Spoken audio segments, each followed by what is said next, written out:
Olá, pessoal. A gente hoje já estamos chegando aqui num ponto do nosso mini curso, não tão iniciante mais, ainda não avançado, mas já dá para a gente trabalhar com uma estrutura de dados mais legal aqui, que seria o array, ou vetor. Normalmente eu vou falar vetor, mas os dois têm o mesmo significado no C, ok? A gente está falando aqui, vamos começar pelo vetor, né?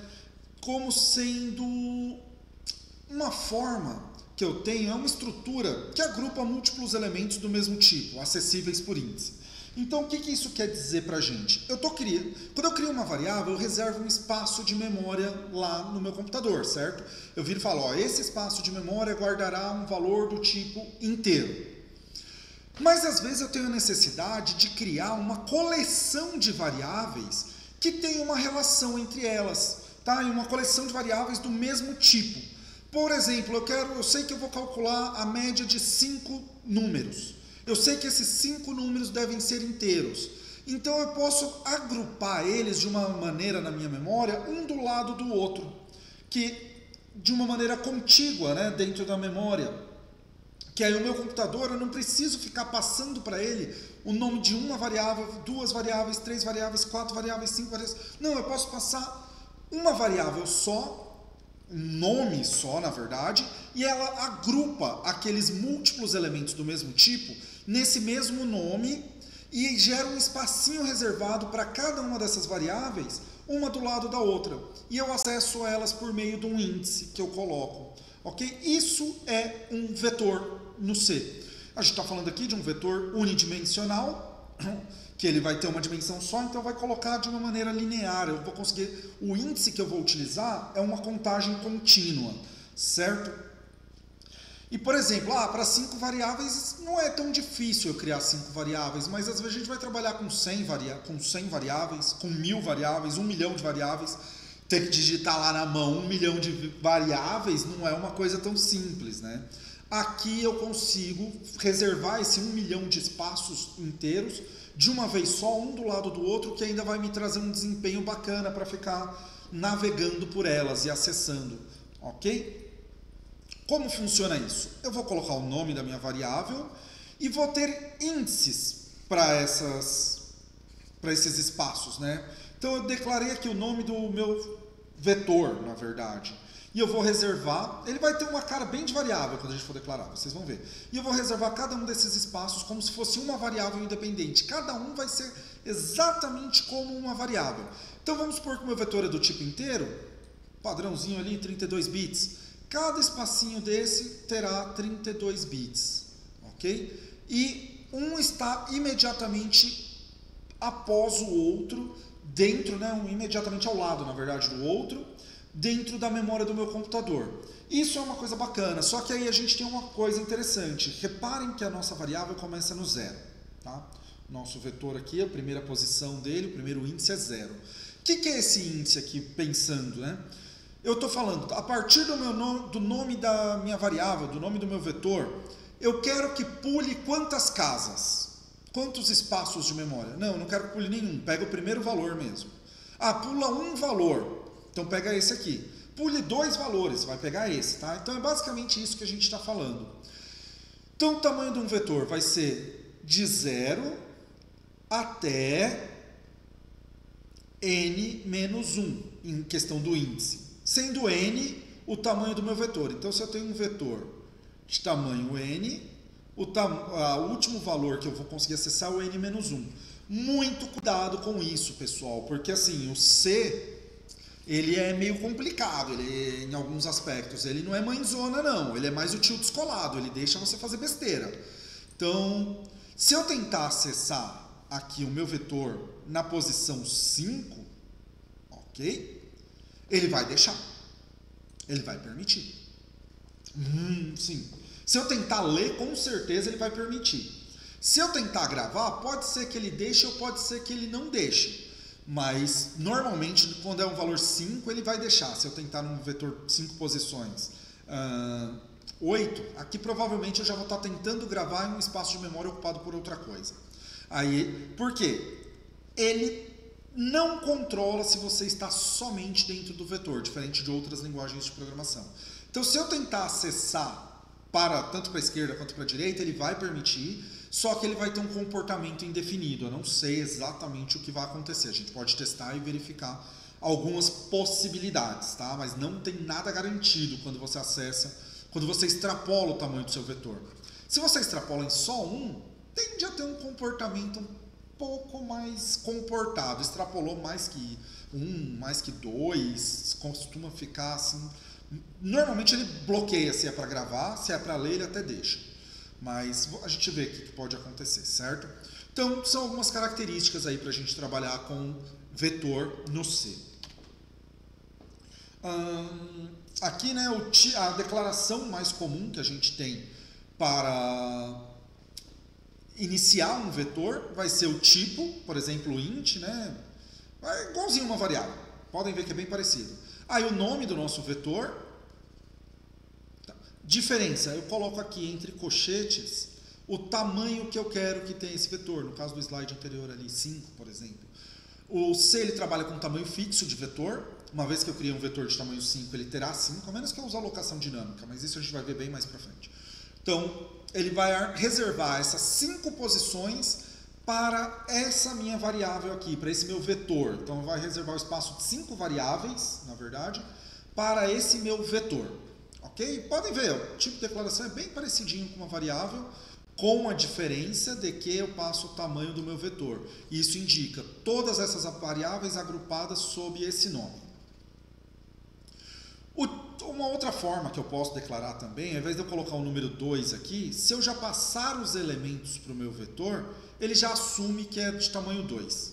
Ok? Então eu posso dar um tipo, né, um int, um char, um float, o nome do vetor. Isso aqui vai indicar que é um vetor, igual o valor de atribuição, né, o nosso operador de atribuição, e entre chaves, separado por vírgula, eu coloco os elementos, aí ele já inicia o vetor para mim.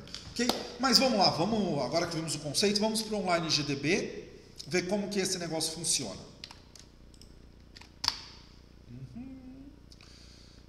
Já estava até aqui, não, estava até feito o zoom só. Vamos tirar o zoom, porque eu quero esconder aqui algumas coisas. E o online GDB já traz alguma sujeirinha que a gente sempre limpa.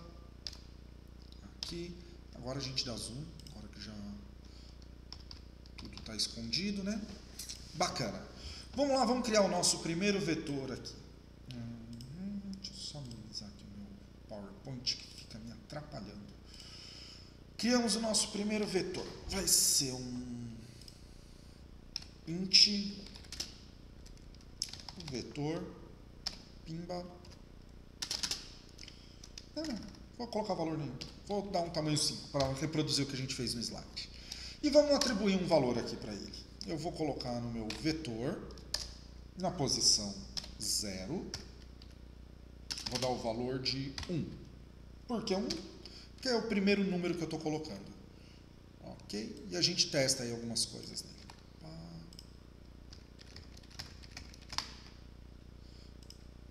Na posição 1, vou colocar 2. Só para dar uma diferença entre o índice e o valor que está nele, né? Na posição 2 eu coloco 3, que é o terceiro elemento. Aqui, posição 3, 4. Essa é a última posição do meu vetor. Mas como eu gosto de ver perigosamente, eu vou colocar aqui 5. Vou colocar a 6ª posição do meu vetor. Ok? Vamos dar um print f e o valor da posição é %d, vírgula e vetor. Vamos pegar na posição 0 primeiro. Primeiro vai ser a posição 0. Vamos ver o que acontece. Ó, tá vendo? Na posição 0 é 1. Vamos pegar aqui na posição 3. Não, posição 4. Posição 4, a última posição oficial do nosso vetor. Ele deixou. Beleza, bacana. Veio 5, que nem era previsto. Agora, eu vou pegar a posição 5. Lembrando que tem que ser n-1. Nosso n é tamanho 5, então a última posição aqui é 4. Muito provavelmente vai dar tudo certo, porque eu estou pegando o primeirinho espaço de memória logo após o meu vetor. E eu vou estar pegando ele imediatamente após uma gravação. A chance de sucesso aqui é grande, mas não é garantido, tá? Não confie em fazer isso. Como eu falei, certo. Agora, quer ver? Ó, isso aqui já vai dar erro. Agora eu já tenho certeza que vai dar erro. Eu nem vou colocar esse aqui. Vou deixar aqui 2 mesmo, porque não vai chegar aqui. Putz, não deu erro. Olha que perigoso. Mesmo estando longe do meu vetor. Vamos ver se agora vai dar erro. Cada vez que eu executar, se eu executar 10 vezes aqui, pode ser que dê problemas diferentes. Olha. Tá? Vou colocar 25. 25 já está bem mais longe. Vejam que eu não atribuí nada para a posição, para o 8, então ele pegou um valor aleatório. A leitura já acontece. Tá? Quando eu vou fazendo isso, pode ser que dê certo, pode ser que não. O C, ele controla até a posição 4. Depois da posição do índice 4, já não está tanto no controle. Pode ser que isso aqui aconteça. Igual pode ser que ele acesse uma parte da memória que não pertence a ele. Aqui já deu um erro. Vamos ver. O programa finalizou com 139, sei lá. Então vejam que ele já pode ir acontecendo, ou pode ser que não, pode ser que dê tudo certo. O que é pior do que ele sempre dar erro. Se ele sempre dá erro, você não consegue manter isso. Então é responsabilidade do programador em C controlar o quanto você está acessando do seu programa, tá? Acho que ficou claro aqui que ele consegue gravar algumas coisas, peguei a posição 250, ou seja, 250 posições depois que eu declarei ele, e eu reservei só 5 e ele ainda me retornou um 0. Só que sim, se eu rodar de novo, pode ser que ele dá 0, pode ser que não. Aqui eu estou rodando online, não tem como eu sobrecarregar a memória do computador para fazer alguns testes. Mas é isso, tá, gente? Tomem muito cuidado, limitem-se ao tamanho do seu vetor, senão você vai para um comportamento indefinido. E uma coisa muito usual que a gente vai trabalhar com o C, eu vou deixar essa forma aqui mesmo de inserção dos valores na variável, mas vou usar o esquema do for somente para leitura.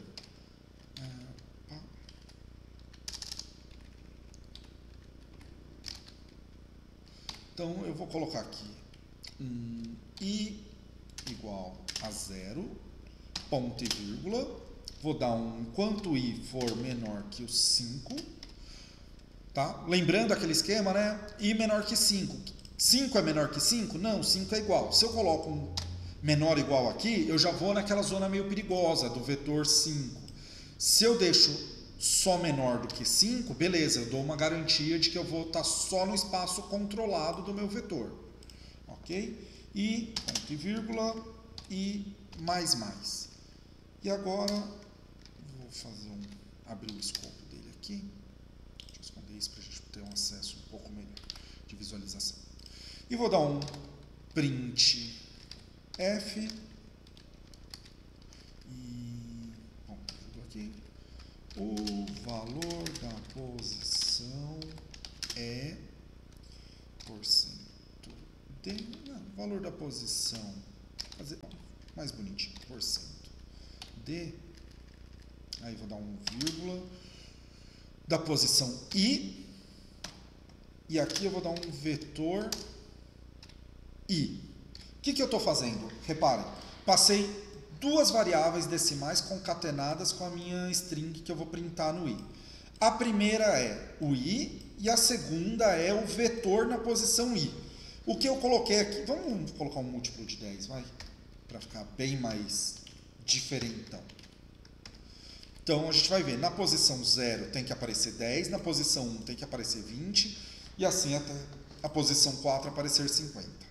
E eu vou dar uma quebra de linha aqui, que senão vai ficar horrível da gente visualizar. Já.